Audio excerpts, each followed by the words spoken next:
you so much, and thank you so much for what you've achieved today. Not only does today highlight how this generation will be worse than the last generation, but also how this generation will stand up for the next generation.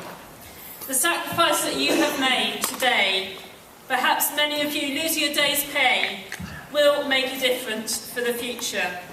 And I can tell you this, with the proposals the government are making, they will not get elected at the next election by public sector workers, because the cuts are coming hard and fast.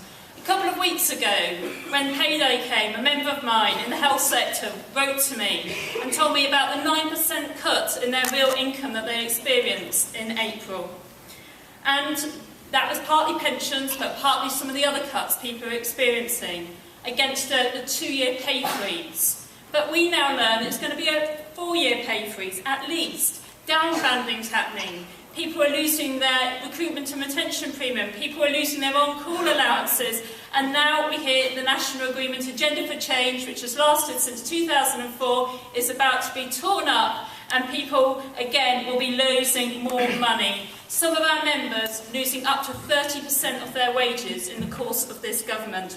Ordinary men and women working in the NHS. And of course, when their wages go down, their pensions go down. And currently, the average NHS worker just gets £4,000 in their pension. And of course, these decisions are being made by the millionaire cabinet, the people that do get their gold-plated pensions, and the people that do have their investments in all sorts of things, no doubt unethical, in order to support them in their old age. And of course, what they're forcing is a next generation to be depending on things like benefits, because the pension, which they've worked so hard for, will just not see them through those latter years.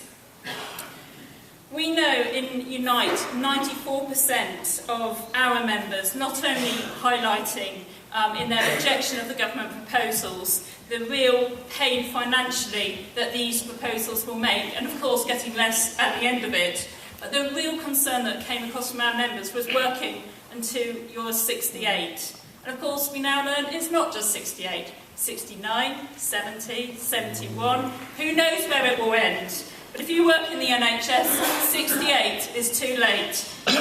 Take the paramedic, somebody that we all depend on, and it's a comfort to know that they're there. But your paramedic turns up, they're 68 years old, and this isn't an ageist statement at all. But the body does change as you get older, and they will be required to lift people, lift patients in difficult situations, drive ambulances through our streets at high speed, make critical clinical decisions, and then work in that highly stressful environment at the age of 68. Many of our members are saying 60 is a challenge.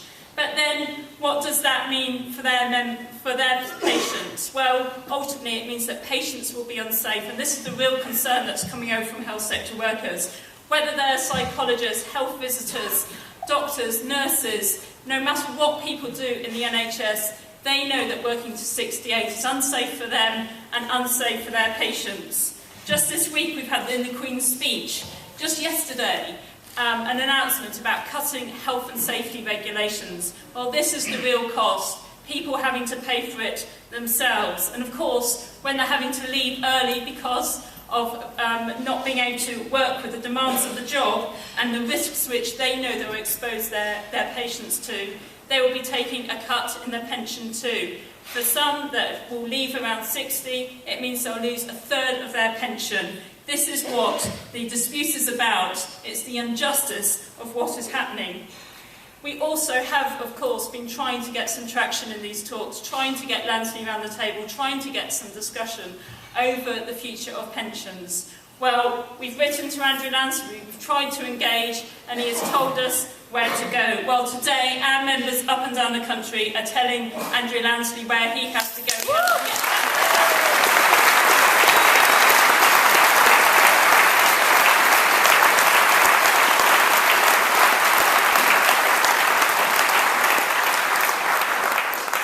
But we also have to realise the real agenda. It's not the taxation, the public sector tax which you are having to pay to bail out this economic disaster this government is driving. It's not about clearing the deficit left by the bankers. The real agenda behind this government is far more vicious than that. It's about the privatisation of the NHS.